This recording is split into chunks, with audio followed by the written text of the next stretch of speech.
YouTube, how's it going? The Goat House is back. So last week we did every NFL team's most likely trade candidate. So in this video, we're going to do every team's surprise trade candidate. There's always those shocking trades in the NFL. We even saw one earlier this week, so it's going to be a fun one to break down. Let's start with the NFC West teams. We always have them last in these videos, so we'll go reverse order. An obvious one here, a realistic but surprising trade candidate for the San Francisco 49ers, that is Brandon Aiyuk, and there's been rumors, even more than just rumors, trade talks dating back to last season, so it's definitely possible. There's just some obstacles, right? He's coming off an injury, he's kind of got a wild contract, and does he have a wild personality? He's unhappy with San Francisco. He was refusing to get traded to the Cleveland Browns last season, so does he not want to play for everyone? So do the Niners lose leverage in a trade? And that is what's stopping it from being a super likely trade. It is, can the Niners and another team agree on compensation? I don't think a team's going to dish out a super valuable pick or picks.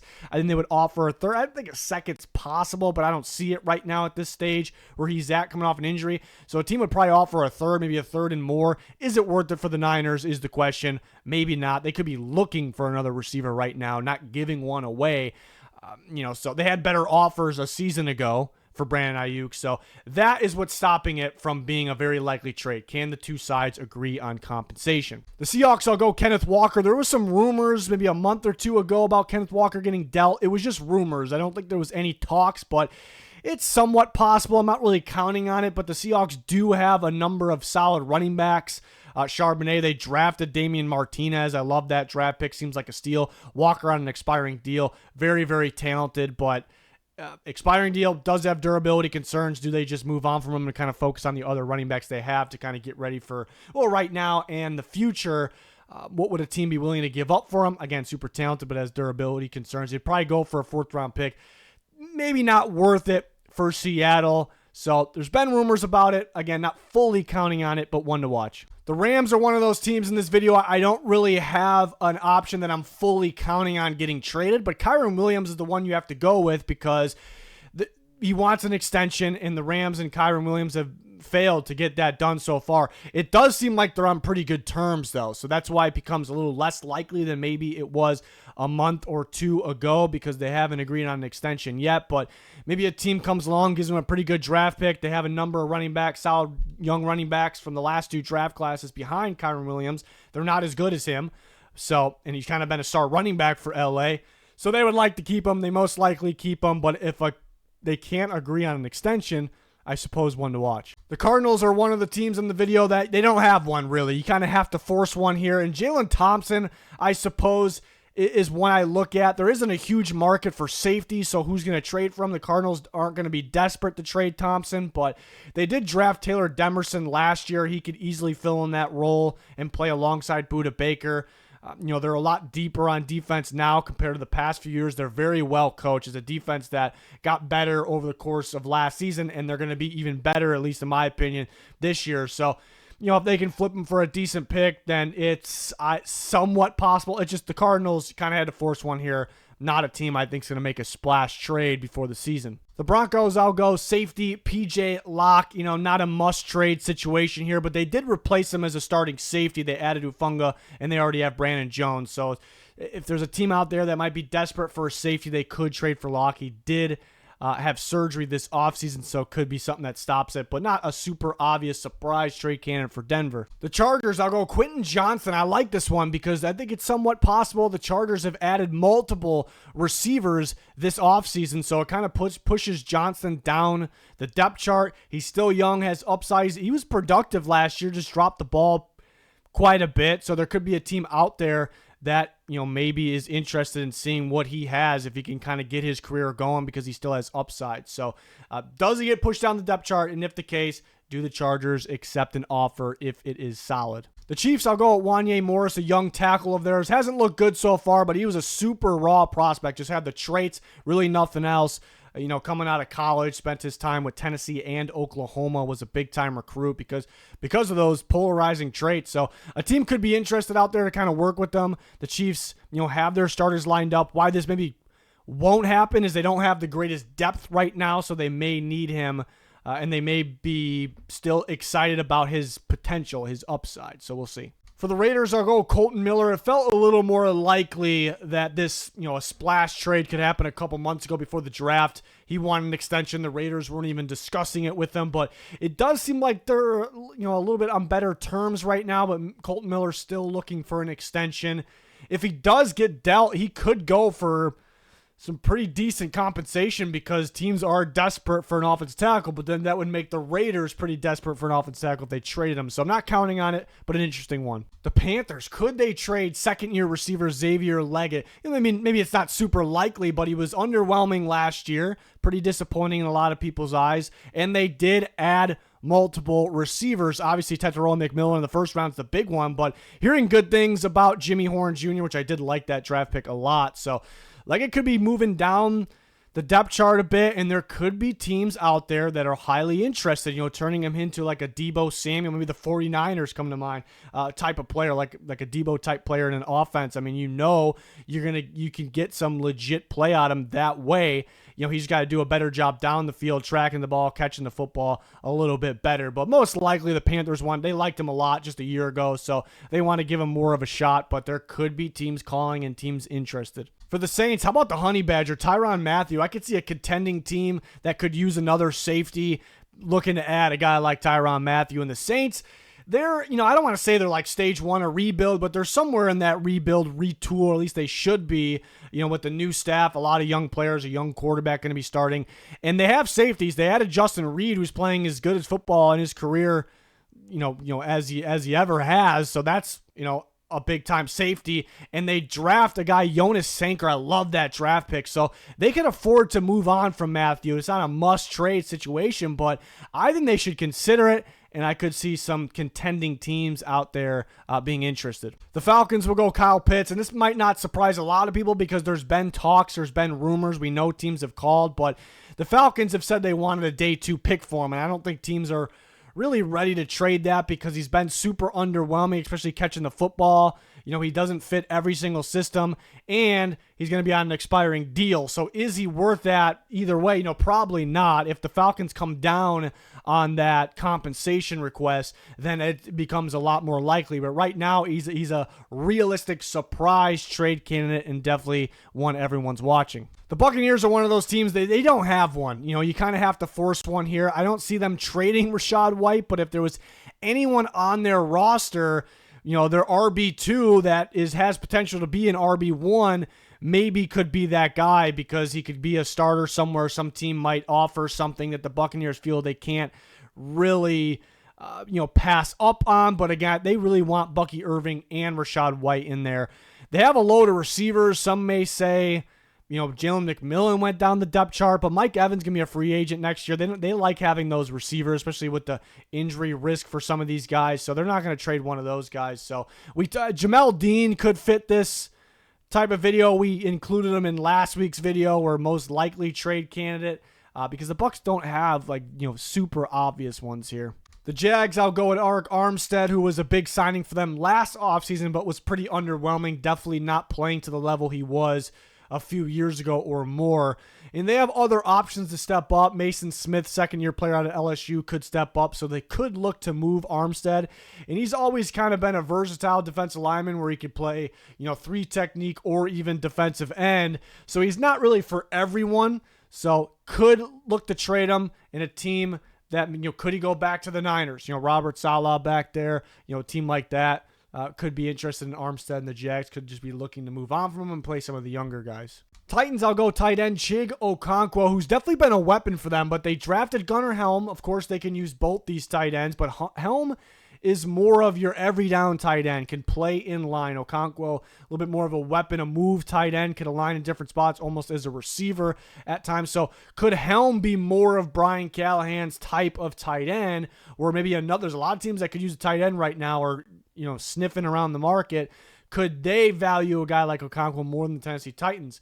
We'll see. But again, they could use Helm and Okonkwo. Doesn't mean they have to trade him, but interesting name here. Went with the splash one for the Colts, Anthony Richardson. Now, I'm not saying this is happening, or even if it does happen, I don't think it'll be ASAP or anytime soon, but I mean, that staff, it doesn't really feel like they're locked in love with Anthony Richardson. They benched him so easily last year for Flacco, and Flacco was pretty bad too. So it just kind of shows the staff isn't really like fully locked in with him, and they bring in Daniel Jones, and I feel like the plan was for him to be the starter. Now Richardson dealing with a little bit of an injury, so it feels even more likely Daniel Jones is the guy. So if a team throws the right pick at the Colts, I think they accept it, because I don't feel like their plan is for Richardson to be like the long-term guy. They're already kind of giving up on him in a way, and there could be a team out there that loves his upside. Maybe they work with quarterbacks a little bit better, and they feel like they could bring him in, and it's worth a risk because he has the traits. So this is more so one to watch kind of going into next year perhaps, so it could take a little bit of time, but it's just interesting one to think about, because how in love are the staff are with Richardson, and will they be willing to trade him in the near future? The Texans, I'll go with their backup quarterback, Davis Mills. It felt like teams were somewhat interested in adding him in the past. It's a very quality backup. He's on an expiring deal. They have C.J. Stroud. They drafted Graham Mertz. They have Slovis as well. So I feel like the Texans would like to keep him. They view him as a quality backup in case C.J. Stroud goes down. They feel they could still win football games with Davis Mills. So maybe more likely they keep him for that reason. But I guess it depends on how well Mertz looks heading into the season. And then maybe get something for Mills now as he's got one more year left. It's definitely, and I know teams were giving the Texans some calls in the past, teams that, lost quarterback due to injury or really needed a quality backup. So could it happen again? We'll see. The Bears, I'll go with Cole Kmet. Thought about DJ Moore too. That would be a little more shocking, but I'd say most likely Kmet and Moore they're both part of this Bears offense this year, but new staff in there. They're not tied to any of these guys, these past guys. And in the first round, what does Ben Johnson and that staff do? They draft Colston Loveland. Now you could use Kmet and Loveland because Loveland could line up like a receiver, but, with all these receivers and tight ends, is there enough snaps to go around? They could look to deal a guy like Cole Kmet if there's a team out there interested in his contract, which isn't brutal, but it could be a little pricey for some teams, but a very solid tight end that's still, I'd say, on the younger side. Packers, I'll go with their star versatile offensive lineman, Elgton Jenkins, who's going to play center for them this year. And there's a little bit of a contract situation where Jenkins doesn't really want to be valued by the Packers and other teams in the future as a center just because he plays guard, even tackle, but guard at a very high level. And there's a pretty big difference in terms of value, how much those guys get paid. So it's very understandable. It's a tricky situation for both sides. We see the Packers in the past kind of decline to pay centers, looking at Corey Linsley, and they feel around the rest of their really good offensive line, they can get a cheaper center, and he'll be almost as good. The offensive line won't really miss a step because of that. So it could come down to that, and they could move him if they get a good enough return, which is possible because a team could possibly really, really want Elgton Jenkins to play guard for them, and knowing that he could fill in at center or tackle is kind of a bonus. But, maybe more likely the Packers find a way to keep him. But it definitely a interesting name to watch. The Vikings are one of those few teams in this video that didn't really have like a surprise trade candidate. Their roster seems pretty set. The only one that maybe you can make sense is Jalen Naylor, who was their third best receiver last year, but they have so many receivers. I mean, they added Ty Felton in the draft. They added Rondale Moore in free agency. Naylor was decent for them last year in the end zone, but he did drop quite a few balls. He's also on an expiring deal. He very well could be their third receiver this year, but if there was a spot in their roster where they can make a trade that, it's somewhat of a surprise name, you look at that receiver position, and maybe Naylor could be the guy to go. But the Vikings roster looking pretty set right now. Most likely, won't be looking to make a wild trade or, out there trade. Lions in the same boat as the Vikings. They don't really have, a surprise trade candidate. Not really a team I'm expecting trades from going forward. In the past video, we talked about could DJ Reader kind of fits this as well, but we used him in the last video where it's a kind of a big name. They have a bunch of D tackles. Could he be dealt? But if I had to pick one, kind of forced with some of these teams here, Alex Anzalone, but he is important to the Lions. They're much better with him than without him. That's kind of been proven, but it's a different defensive coordinator in there. Aaron Glenn is gone. He liked to blitz Anzalone a lot. Another factor is they drafted Jack Campbell a couple years ago in the first round. They want him to kind of get going more. They also re-signed Derek Barnes to a decent deal, enough of a deal where that he's got to play. And typically teams only give, big snaps to 2 linebackers these days. The third one's kind of rotation. So you got 3 decent linebackers. It's kind of a good problem to have, but maybe they kind of have Campbell fill in that Anzalone role and play alongside Barnes, and they kind of just look for the future. It's somewhat of a possibility. I think it's a little bit more of a long shot. Interesting to kind of think about, but I do think the future plan is Campbell and Barnes, but Anzalone has been a key piece for them. The Browns, I'll go David Njoku. There's been some rumors, nothing firm, not that there's been any talks, but again, the tight end market's interesting right now. There's teams in need of tight ends. There's always these rumors about which one of these guys, how many will be traded.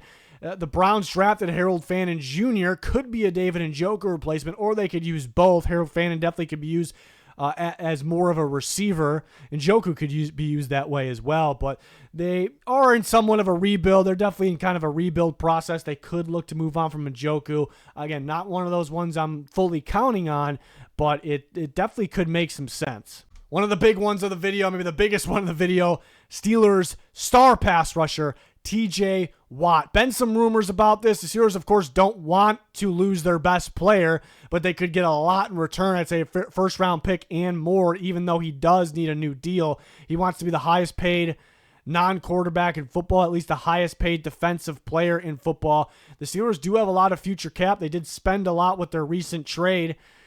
So could they move on from them? They're a team that they're not afraid to move on from some of their good players. This would be on another level. I also think it'd be contradicting of them. We're going to make our team all in for Aaron Rodgers right now, trading for Jonnu Smith, 1-year deal, trading for Jalen Ramsey, and then trading away TJ Watt is not really a win now move. So more likely because of that, they keep him. But he's going to demand X amount of dollars, and the Steelers aren't an organization that just gives out, money. If they feel like, all right, we can't pay this, it's not smart, we're going to get draft picks, and we love draft, we're good at drafting, we're going to move on. So there's teams interested, there's teams calling, it's been reported, so it was definitely the one to use for this video. Again, I think it'd be a little contradicting of the Steelers to let him go, to move on from him, though, based on what they recently did, but we'll see. A wild one here. It's because it's a rookie, the Cincinnati Bengals first-round pick, Shemar Stewart. He still needs to sign his contract. Hasn't done it yet. A little unusual. And it's because the Bengals are being unusual. They want to include language in that contract that allows them to void future guarantees if they want to in the future. And that is very unusual, even for the Bengals, who are a little picky with dishing out money, and they're a little stubborn. It's a slap in the face to Shemar Stewart, and he's not happy. So it's, and I think the reason the Bengals are doing that maybe is because they know Shemar Stewart is boom or bust, so they want to be a little safer with it. They just dished out a bunch of money to their own guys. They got to dish out possibly more for Trey Hendrickson. So it's kind of the Bengals' way. They're a little stubborn with these things. So, but even if the Bengals fix the contract, Stewart's a little still unhappy. It doesn't feel right there. I'm not saying he's going to get traded, but things just do not feel great, even if he finally signs it or the Bengals finally give in or he gives in. It's just things don't feel great. And I think there's a team out there teams that are for sure contenders, teams that'll for sure be picking late in the first round, and some of those teams maybe didn't get a chance to draft Shemar Stewart this year. I think of teams like the Lions, the Commanders, teams that would have taken him if he's there, and they're probably going to be picking late in the first round next year. They may trade that late first round pick for Shemar Stewart. Again, it'd be pretty wild for a rookie to get traded, so I'm not saying it's likely, but man, if this continues to go on like this, it is definitely something to monitor. The Ravens got to go Mark Andrews. There's been some rumors about it. I feel like it was a little more likely 2 months ago. It really sounded like it could happen. At this point, I don't really feel it makes a ton of sense for the Ravens to do it because this is one of the very best rosters in football. They want to be as good as they possibly could be to win the Super Bowl. This is their time. This is their chance to win it. So why would you make yourself... I think they'd be fine without Mark Andrews, but you're still making yourself lesser of a roster, even if it's not by a ton. I think it's by a bit, even though last game wasn't great for him. It's an important, good football player for them. So I don't think it makes a ton of sense unless they get something crazy in return, but it there has been talk about it. It did seem a little more likely a couple months ago. Kind of, he's their best shot at a surprise trade. Giants pass rusher Kayvon Thibodeaux. The Giants could still keep him, even though he's supposed to be, it feels like a backup, a rotational guy right now, because Brian Burns, Abdul Carter, most likely in line to start. I mean, Abdul Carter could be a star pretty much right away, so I feel like you got to start him. And of course they could use all three, especially on obvious passing downs. It'll be tough to do that a ton, though, because you do worry about run defense and their interior defensive line. You don't want to take some of those guys out because it's pretty solid as well. So could a team that needs a starter pretty badly value Thibodeaux a little bit more, trade for him? You know, I think it's definitely possible the Giants would need the right value because he was somewhat recently a very high first-round draft pick, but an interesting name. The Cowboys, I'll go with DaRon Bland, a little bit of a bold one here, but I heard rumors, very little rumors, about Trevon Diggs. Now, I don't see that trade happening because, well, coming off the injury, but the financials for both sides, not just an acquiring team, whoever that would be, but for the Cowboys side, it's very difficult to make that one work. DaRon Bland, expiring deal, pretty affordable right now for another team. I know the Cowboys value him a lot. They have a lot of other corners. Trevon Diggs, they drafted Savone Revel. They traded for Elam. They have Carson, so they have other options. Not that doesn't mean they have to trade Bland, but the tricky part for the Cowboys, they already have a big contract on Diggs. They're going to have to give a contract to Bland coming up. Will they do that? Can they do it? Do they feel like they can do it? Where do you value DaRon Bland? Because he had one monster season. He's going to be asking for something that matches that. It was 2 years ago, so it's a little tricky. It would be tricky for an acquiring team. I know Dan Quinn would love to have him. I don't know if the Cowboys trade him to the Commanders, but interesting one here. Cowboys have a lot of corners, but because of the injuries last year, maybe they want to keep all their corners. Commanders, I'll go with Brian Robinson Jr., their starting running back. He was solid last year, but at the same time, kind of underwhelming. They have other options on their roster. Even if they're kind of under the radar guys, like a rookie, Ja'Cory Krosky-Merritt, I think could be a decent player. Obviously, he's got to perform this, training camp preseason first. And they have Austin Eckler, of course. So they could look to move Brian Robinson, maybe a little more of a long shot. But if the price is right, a team out there is a little desperate for a starting running back. The Commanders would be opening to do it because everything else is kind of set for any running back to kind of thrive there. So I think they'd be open to it. But right now he is their starting running back, so it would take the right price. The Eagles don't have a super obvious one here. Went a little bold, and it's bold because they just signed Azeez Ojulari this offseason, and he could end up being a solid pass rusher for them. Could even start, I'd argue, against that, but they have a number of edge rushers, and I'm kind of including the rookie Jahad Campbell into that. He's going to play a little off ball and off the edge. I think he actually can be more of an impact off the edge right away. I think it's a good fit for Vic Fangio's defense. They have Nolan Smith, obvious starter. Jalix Hunt can make a big impact this year. They also have Josh Uche. You could put Uche in here. Maybe Ojulari a little more likely to get traded, but both those guys kind of been in trade talks over the last, every deadline it seems, even though Ojulari's never been traded. But the Eagles don't really need Ojulari, so they could look to move him to a team that could use him as a starter going into the season. Patriots, maybe not a super surprising one. You just don't hear Kayshon Boutte's name come up a ton, but right around draft time, it kind of was kept quiet a little bit, but there was actually talks, teams interested in trading for Boutte, so that kind of could spark back up as teams heading into the season realizing, hey, we might need another receiver. Meanwhile, the Patriots, they don't have the best receiver room in the world, but they are deep. They got so many receivers. Not all these guys can make the roster. So maybe the other younger guys, Polk, Baker, that were a little more high profile. Maybe they're willing to work with those guys a little bit more and trade a guy like this. Jets, I think an easy one here to pick Breece Hall. People may say it's not that surprising if he gets dealt, but he is still their best running back that has a lot of potential. The pass catching ability kind of really separates him from the other running backs in the roster. But there's been some talk about this. Breece Hall feels like he's good with moving on. They're going to split carries between at least two running backs. So Breece Hall maybe wants to be that feature back. And I know Aaron Glenn's not putting up with anybody's nonsense if someone's not happy. So they very well could trade him. There's a couple other teams that still could use a running back. We've been talking about the Chicago Bears.